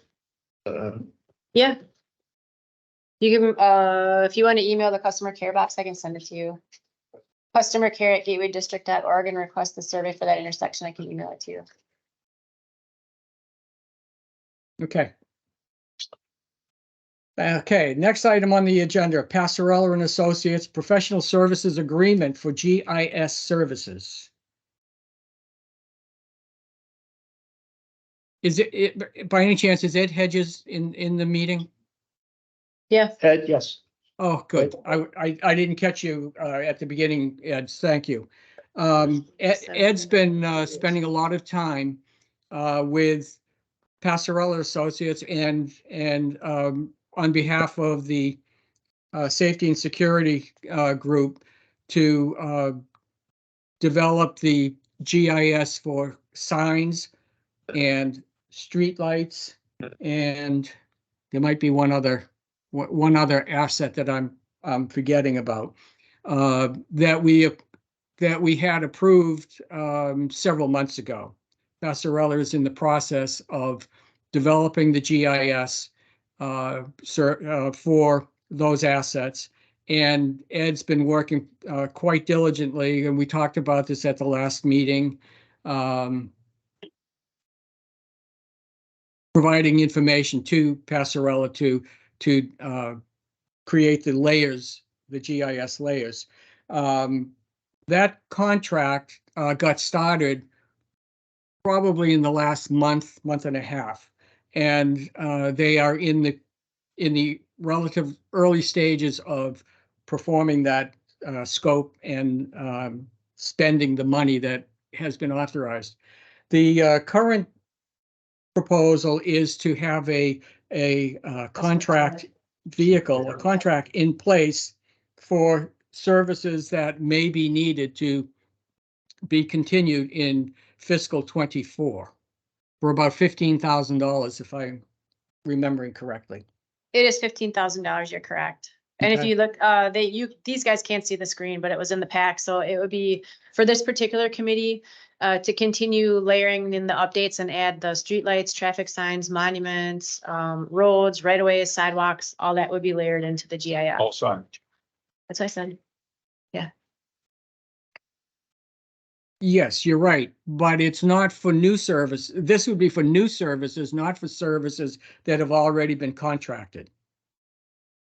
Because they were already under contract providing something like $20,000 worth of service, correct? But that's done at the end, like in 2 days. So this would be starting October 1st. No. Oh, they have Laura, a separate project, yes. They have a separate contract with a Yes. scope of Yes. work and a budget, Yes. correct? And they have not spent the budget yet, I believe. Maybe I would have to check. I can't check right now. they're burning through their budget and their scope has not changed. So, you know, my sense is that this is a premature request for a Well, contract. Let me clarify. The contract that they have expires September 30th. If they don't use all the funds, that's just extra dollars you can carry forward into 2024. Okay, that is a clarification I wasn't aware of. I thought they had a scope to they're- provide a service. They have a scope to provide a service, but they do it by fiscal year for us. We have the same thing with the district. So Okay. we have two different ones. We have the one for Pelican Okay. and there's one for the district. And they Okay. both go by Yeah, fiscal and year. Dean, it's Bob. This is part of the 2024 budget. I mean, Yep. it's a line item. Budget. Yeah, there's No, I $15,000 understand. in your budget.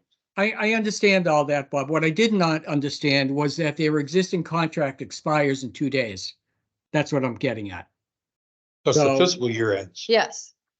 That's right. I did not understand that part. So. No. What I'm saying to you is if they've engaged in work that has not been completed, they'll continue that under the Well, old. they'll money. keep doing the same work. They're not going to stop what they're They don't working on. stop. No, they just keep doing the same thing. Wait. Bob, you just made a comment that conflicted, I think, with what Laura Okay. just said. So restate what you just said. Okay. With all three subcommittees, it's identical, the same thing for all of them. These are budget line items. 15, 15, and 20.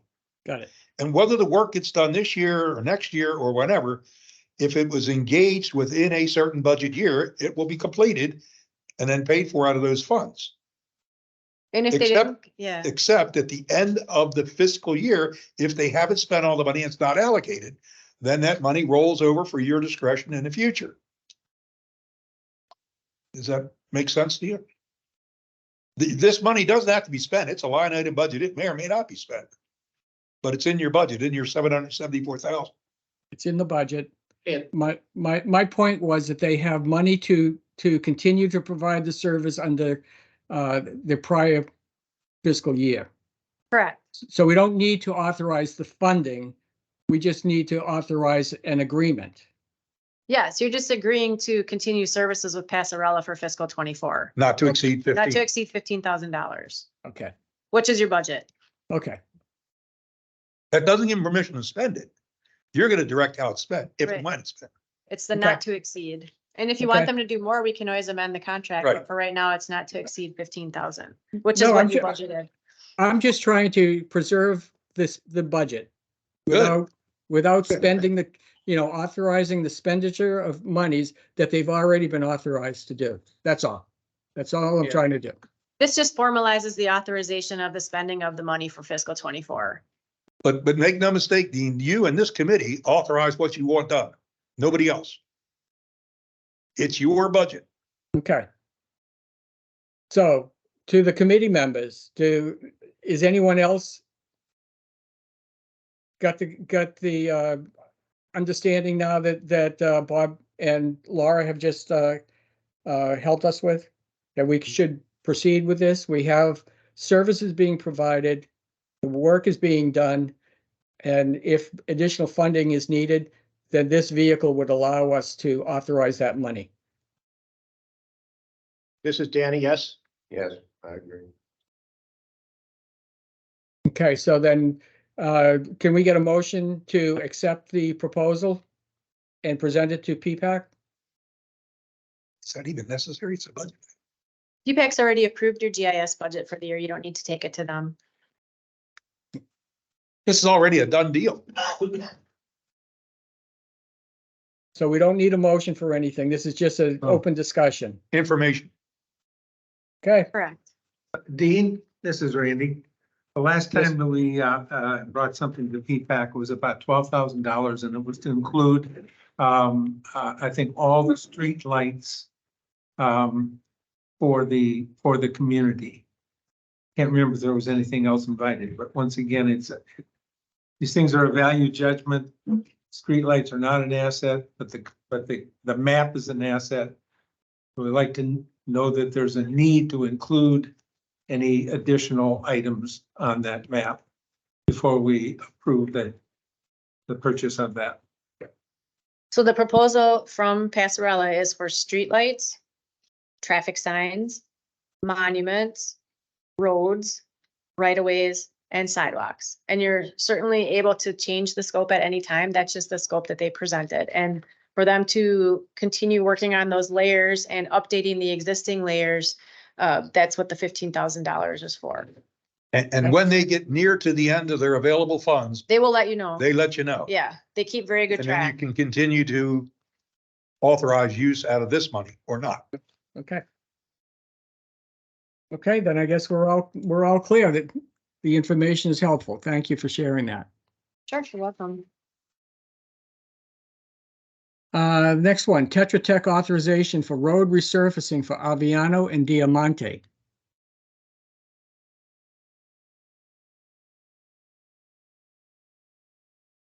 So the district requested Tetra Tech for a scope and fee to provide professional services in support of resurfacing of these two roadways. I think it's about 4,000 linear feet, if I recall the information in their task authorization. 3,300 linear feet on Aviano and 1,100 linear feet on Diamante. Dean, we did have them amend it to make, because we learned our lesson last time with a villa that any curb and gutter that is in need of replacement. So Tetra Tech tweaked it to include curb and gutter as well. I did see that, and they added, thank you, Chelsea, and they also added replacing, redoing the striping for the stop signs, stop bars. I think they added about 8 hours of labor, which is pretty reasonable in my opinion. So the amount of money that they're proposing is $37,997 for these services to occur over 240 days, a time frame of 240 days. Is it your expectation, Chelsea and Laura, that the resurfacing will happen in calendar 23? When will this? No, I would Never. expect that to happen in calendar 24 after Easter. After Easter. But before the rainy season starts. So let the snowbirds head back north, and then we'll be able to get them to come in and resurface.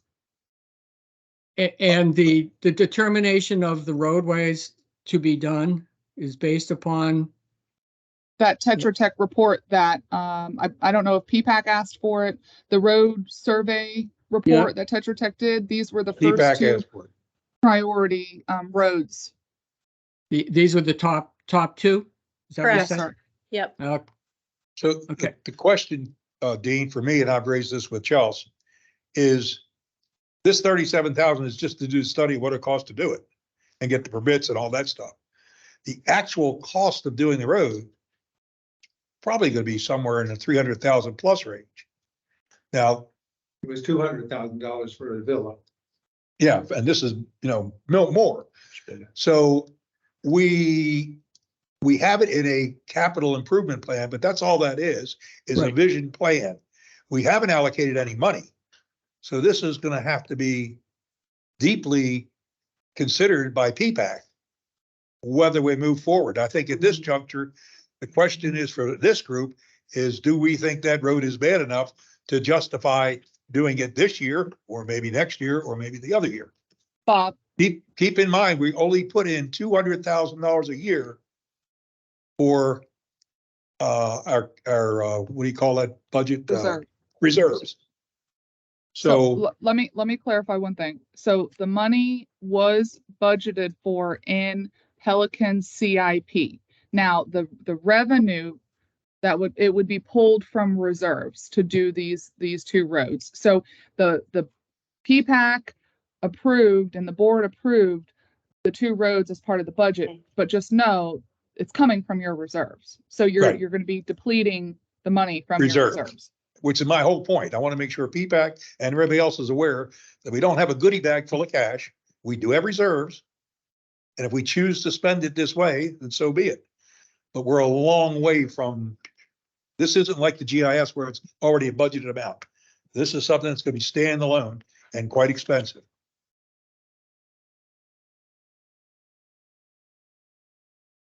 And based upon a condition assessment that was done by either Tetra Tech or another consulting firm. Yeah, Tetra Tech did it. At the time they did it, Avila was the number one.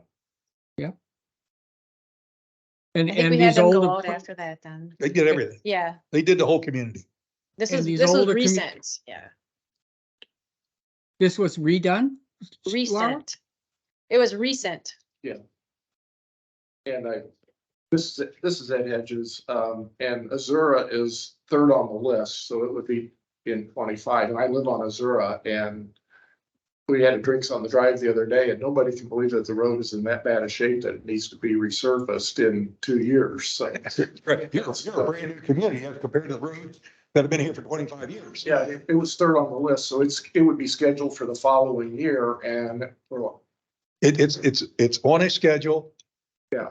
But there's no commitment to move forward with it. Correct, yeah, and we can always reevaluate the roads when it. So I'm not quite sure if you want to spend the 37 grand to get this part until at least it's considered by PPAC or whether they really even want to do it.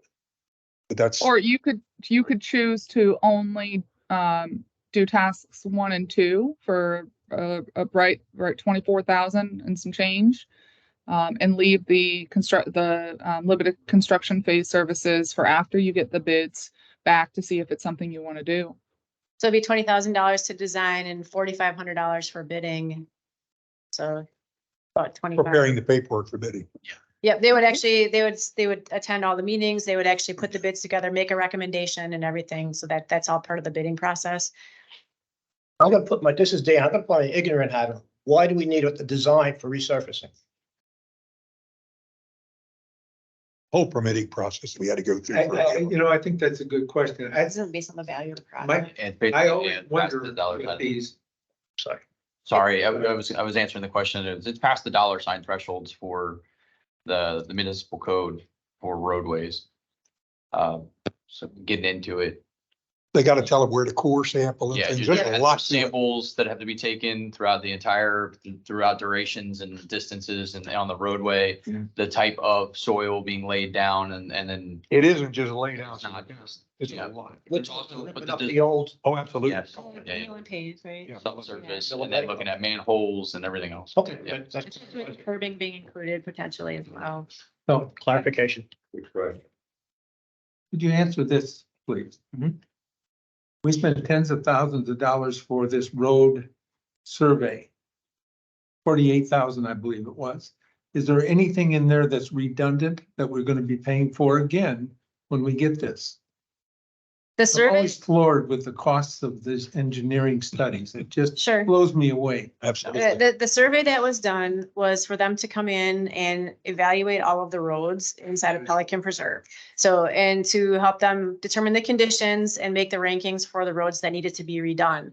This is not the same. You're not paying for redundancy. So this is once the actual, you can correct me if I'm wrong, once the actual areas are identified that are going to be done, they have to go in and do the final designs for that specific area, which includes the curbing, like Daniel said, with all the core samples, they have to lay out the materials they're going to use and everything. So it's completely separate from them coming in and evaluating the condition of the roads. I understand they're very expensive. I Has get the that. task authorization been put out on this? That's what we're looking at right now. And so No. then, so It then is- no other quotes could be done. There- This is on your contract? They are our district engineers, so they have first right of refusal. So we have to ask them first. And if they say, no, they don't want to do it, or they're too busy, then we can ask someone else. But they are a district engineer and it's a district road, so we have to give them first rights. Not saying I agree with it, but that's the way it works. So that last portion, that last task 3 is your construction engineering inspection. That would be the engineer that would go and check the construction if you went into a construction phase. Once you got it out there, bid it, and a contractor was selected, and they move forward into actually doing the project, breaking ground. And that would be the person. So that last part is to do the inspections on the actual On the work, construction. making sure the materials are correctly, that it's installed correctly, everything is. Upstate, right quality. Yep. Everything is done correctly. That's what that's parts for. No, there's no redundancy in this. To But, answer your but the question, major sir. cost is the design, the final design at $20,000. Well, Right. it's split between your geological side of the house and then your design, yes. So your geological studies that would go into that specific area to tell you what materials that you would need. And then the design being scoped around that information. In as much as eventually this road is going to need to be done. Yeah. If you approve phase 1 and 2, it's not wasted money. But that's a whole different approach than, or a setup than that we're gonna do it next year. VPAC's gotta get into that and how they want to pay for it, pull it out of reserves or whatever. So another question I have, this is Danny again. So Azura is only 14 years old. Correct. Tops. Versus a 25-year-old community. Why is there such a discrepancy now? Why are we looking at Azura now 10 years earlier than we looked at the older, is the quality of the They looked at material? every community. So the initial survey did everybody. Right. And then provided a priority list, a suggested priority list. Okay. I don't know, just because of my newness to the gateway, of how the priority was validated by what committee and who said this is the priority to move forward with.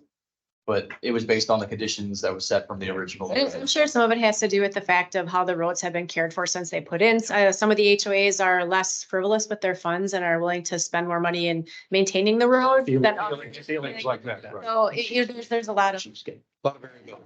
And substrate too, substrate is Right. a big issue when you look at how things train off based on the soil conditions in each area. And they are not the same from 1 mile to the next. So just how water's moving underground may have a bigger impact in one area than another because of shift and settling. So. But this was, And this was you a have to look at classic, usage too. If it's a higher usage area, you're gonna get more settling than if it's this was squeaky wheel. Yeah. Avila had been complaining for years that they felt their road was Yeah, Carol. Yeah. being torn up and bad. And they were asking for, and it was, and we're asking for help in it. And that's what finally got the survey started.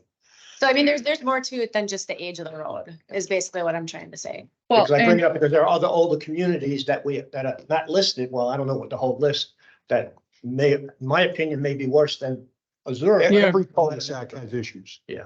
Because of the and big to be clear, moving trucks going around. the report was provided. It's a flexible report. The committee and the community, you know, I've had projects in the past where we year over year have had to reprioritize.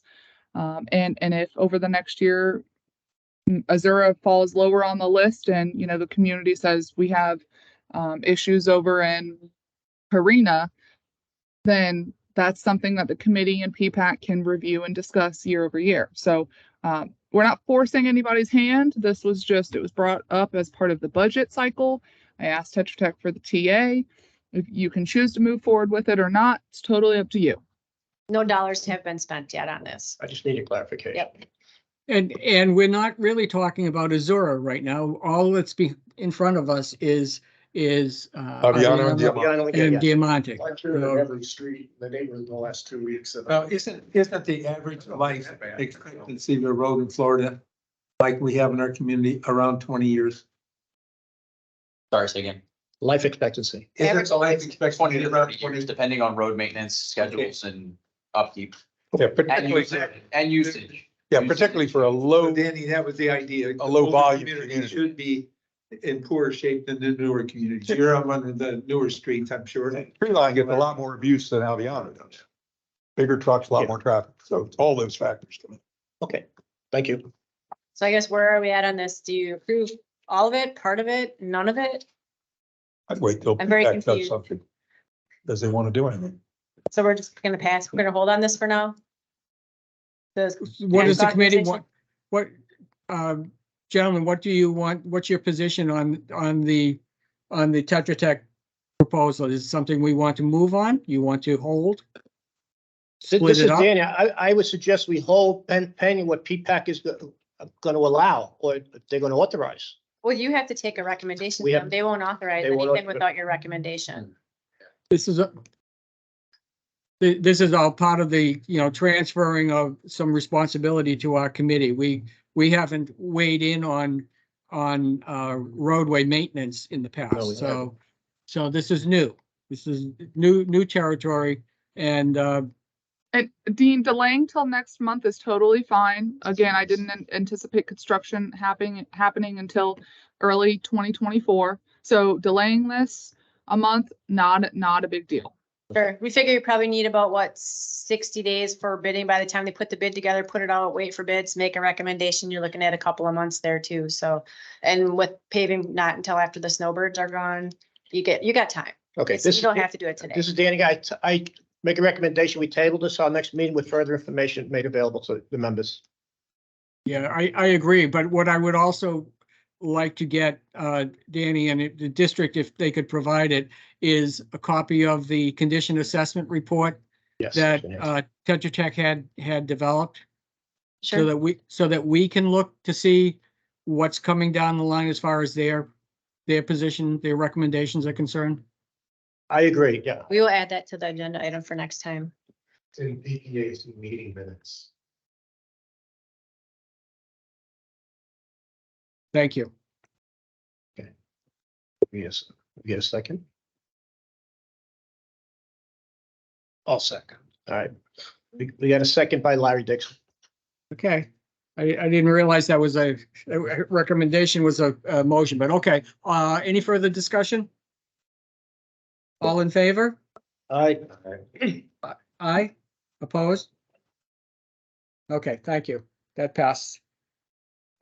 Security contract scope discussion. We're running out of time. And this Dean, is something, this is Bob. I asked this to be put on here.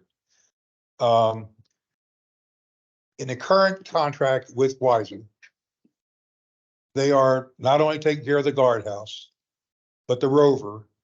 They're doing some things in the town center and they monitor the RV park. That money is still allocated into next year. So this is a forward-looking proposal.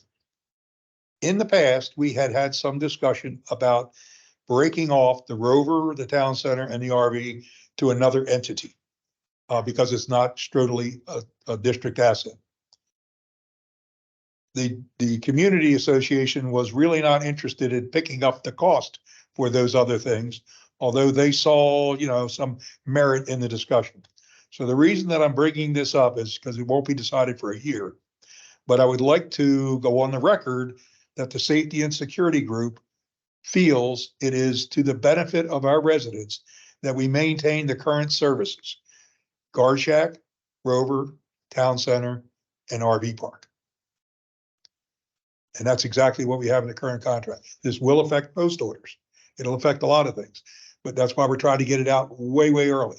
So if safety and security is good with that, the next step would be to bring the same discussion up in PPAC's next meeting. And if they would agree with that, then the final step would be to go before the board. And the advice that I've gotten from the attorney up to now is that although this goes beyond the typical scope of the district, because it provides an overwhelming benefit to the residents of Pelican Preserve, we would like to continue this program. That's all I gotta say. What's the sense of this group? Can I chime in? Sure. So Bob and I agree to disagree. So, and you'll have to understand, if you've read the background of this document, you'll notice that we have a similar situation in Stony Brook. And I know that vastly different communities, but in my opinion, what's good for the goose is good for the gander. And so what the district has done historically is bid out both the roving patrol and the butt in the seat at the guardhouse as one contract.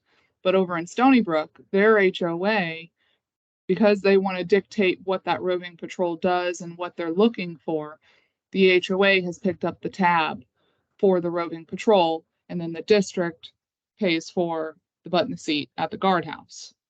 So I know Tony has opined on this. He hasn't written. I know he's verbalized it, but I have some concerns with patrolling entities and properties that are not district assets because of liability concerns. And if something were to happen, are not that the community association would, but are they going to point the finger because our security contractor failed to do something and that resulted in whatever it may be? So from a staff perspective, and Laura, you can chime in. That's really where I'm coming from.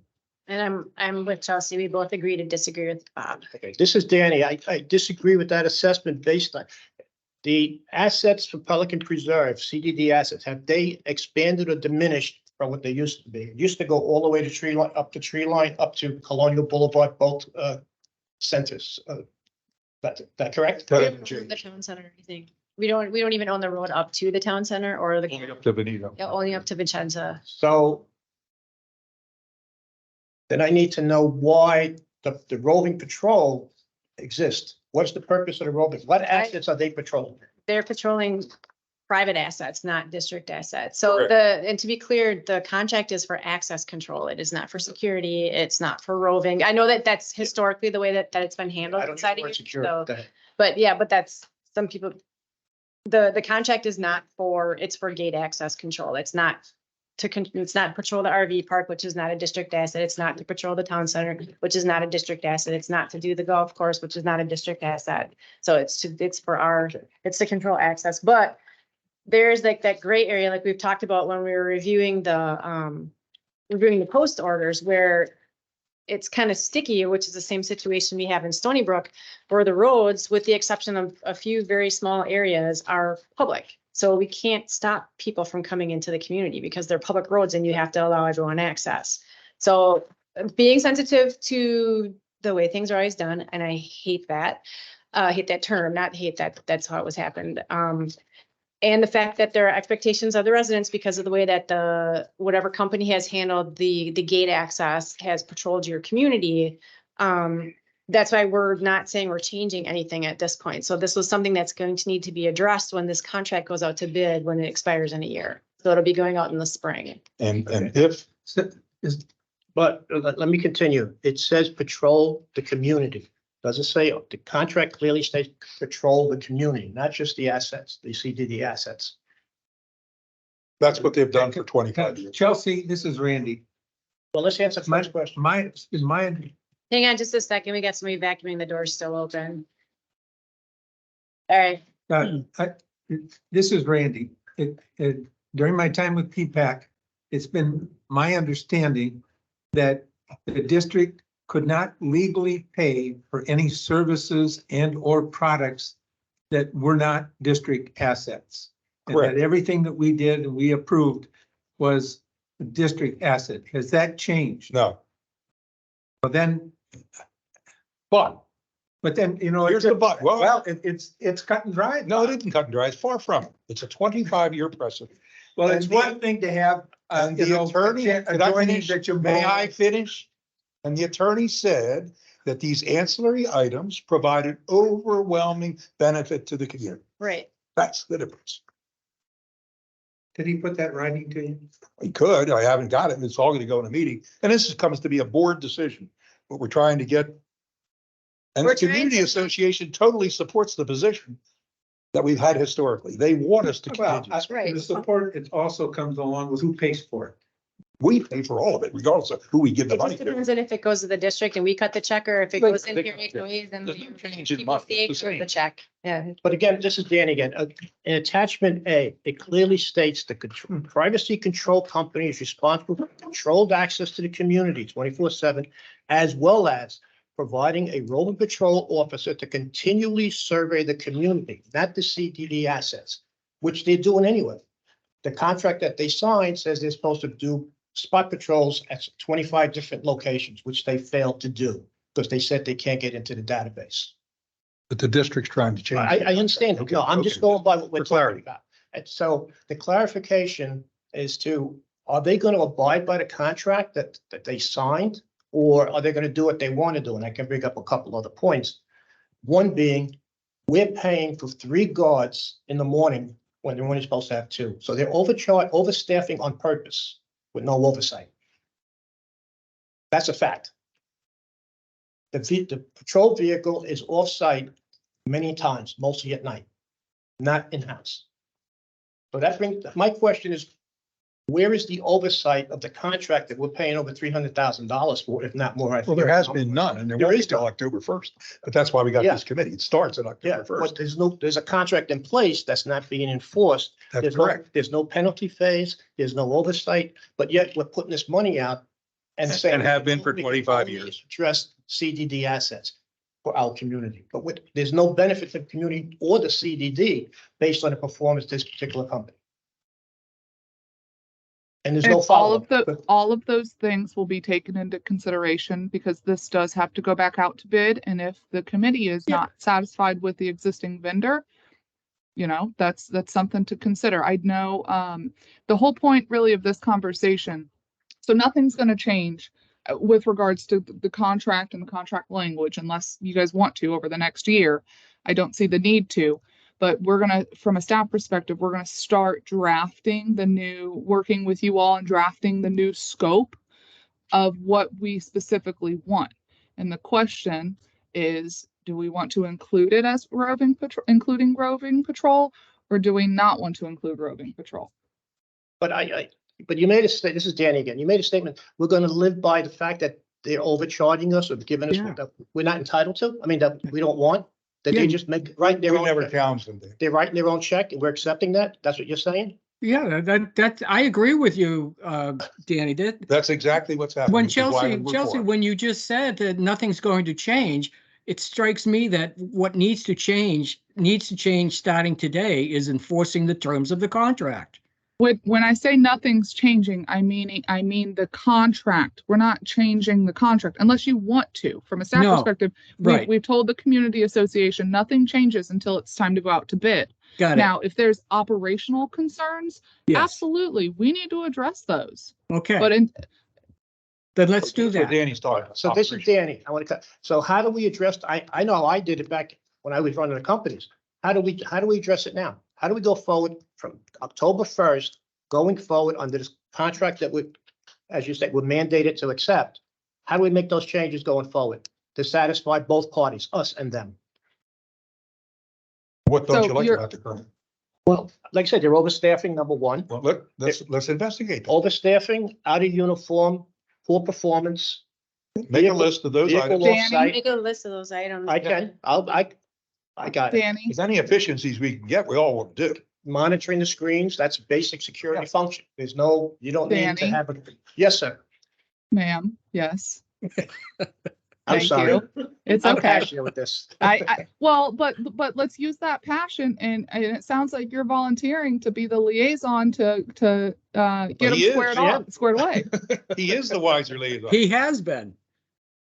Okay, then hey, next week, let's get a meeting together and let's get it resolved. You and me, or you and Laura and Danny, all of us, well, not the whole committee, but yourself and staff, let's get it addressed. And that's certainly the micro, and we got to get there. But the macro is, do we fundamentally want to change the function of Wiser and what they're doing in the community to decrease and only take care of the guardhouse? I do not want to do that. So at this point, we're not making any changes to the contract, but it's something that But we're we wanted proposing. to have awareness to. Well, not necessarily, we're just bringing it up and we're gonna have to have these discussions as we prepare the scope for the new bid when we put it out to We bid. need in the to, spring. I would like to meet to discuss the current contract and what we can do to make it better, Okay, to get our money's worth, basically. So maybe you Danny, opposed maybe you can meet with Daniel next week sometime. Yeah. Let Daniel read the contract first. he's got That it would be, memorized. that would be a good start. It's mainly a philosophical thing at this point. It's they've always had it. I'm still going to win Dixie, So right? doesn't mean it was right. This is Carol. That's Can- right. Oh, it's historical. Yeah. Can I just reiterate that Bob asked for this to be put on for this agenda item? These are Bob's feelings. Nobody else, and P-PAC has not chimed in on any of Correct. this. So. he's Not the just- board, not P-PAC, Nobody. Bob. No, Understood. these are Bob's feelings. And these are my feelings. Right. So I just mine want the as well. discussion left there. So I think we've had a lot of scope creep into the contract based on the previous management company. And I think that we're in a place now where KW's been here almost a year now, so they're understanding things better. We have a better understanding of things, we being the district, of the way that things are happening over here. Now there's a lot more transparency. So I think this is a really great time to start having these conversations. And I have both contracts. Give and take. No, there Just there is. needs to be a review. We'll They need to see. get caught up to speed on that, but then there needs to be a performance review put on the docket for them. So Well, that we we've can never done that. put them on notice that we were even evaluating them. And because obviously there wasn't a contract There's or been quite a a few project things. manager that was overseeing the performance side of it. Actually, yeah, the management company here was supposed to be overseeing that on our behalf. But they were supposed to. Yeah. There, folks- there's a bigger Folks, issue. wait, can we just move on? We're 2 hours into our hour and a half meeting. And this is for next contract, and I think that it's going to be a healthy conversation, get started with Danny and Wiser, perhaps as early as next week would be great. There's one last item I would like to get a motion to accept, people. Approve the Wiser post order document that we have worked on for the better part of the year. It's been circulated several times. It was attached to the agenda. But that only covers the guardhouse. That No, covers no. this, that covers the current contract. yes, Oh, it it does. does. Yes, it does. So let's get the Wiser post orders updated as we have discussed and ad nauseum and have been attached. I would like a motion to accept the recommended post order revisions as presented, and then we can get them to the next step, wherever that goes. But if it stays in our committee, we're just going to continue to spin our wheels. So, post order, Wiser post order document. I hope we don't have to go through this. I was really looking for somebody to make a motion to accept the orders as presented and move on. No? Dean, this is Danny. I object, but based on prior conversation that we're stuck with this contract as is, I'm gonna have to say we need to move on, and I can proceed for the future, the further contract, Yeah. negotiations and everything else. So I would say yes, I approve. So do we have a motion? I make a motion to accept the 2023-2024 post orders for Wiser Security as written. Is there a second? Second. That's probably- Is there any Okay, further then- discussion? Maybe, I have a maybe, question, dude. and continue this discussion for improvements in the new contract? Maybe, I don't know. That's correct, yes, with the continued Definitely. conversations Yeah. to review the scope. Yeah. For the current and future, right? For performance matters. Performance being received until the end of the contract and then looking at what it's gonna be. And will this need to go to P-PAC or can it be? No, the contract is between the So- district, Who's gonna get the finished contract to, the finished post orders. yes? I'll make sure that happens. Because we want to get it on the website. Yep. As soon as. I'll make sure Jen gets it and gets posted on the website and I'll make sure that it gets to Wiser. Excellent. And just one further comment on that, we need to get a clean copy of the contract because there's a lot of blank pages here. Of the post orders. I had cleaned up the post orders, but that one must not be the one that got. Yeah, posted. we have a Yeah, lot I of had blank pulled- pages. I I had pulled- don't like signing documents that are blank. Yeah, no, it'll be clean. I had moved them, but that must not have been the one that got attached. Okay. I think you already distributed the post orders. Well, they weren't approved. I got a copy. I did the proposed post orders. Lots of people got copies to kind of review and. It's, for that. the copy that you got is what's in here, but I took the blank pages out before you got it, so it's. I the same. just downloaded it because I wanted all the phone All right, any further discussion? No, not from Danny. All in favor of the motion as amended? All right. Aye. Opposed? Okay, the motion passes. Can't be both.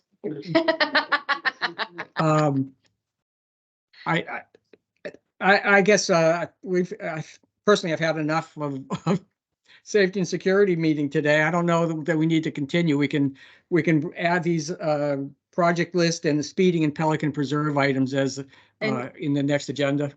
And you had two items that you tabled as well, which would be the intersection and the Yeah. professional services agreement. Mhm. So. Or no, the Tetra Tech, sorry. Yeah. So those two items. So can we So- get a motion to adjourn? I move we adjourn, Ted Crawford. Second, Danny. No discussion, right? No, Okay, all in favor? Aye. all right, it's Okay. 2:06. Thank you. If somebody wanted to discuss that, it's very broad.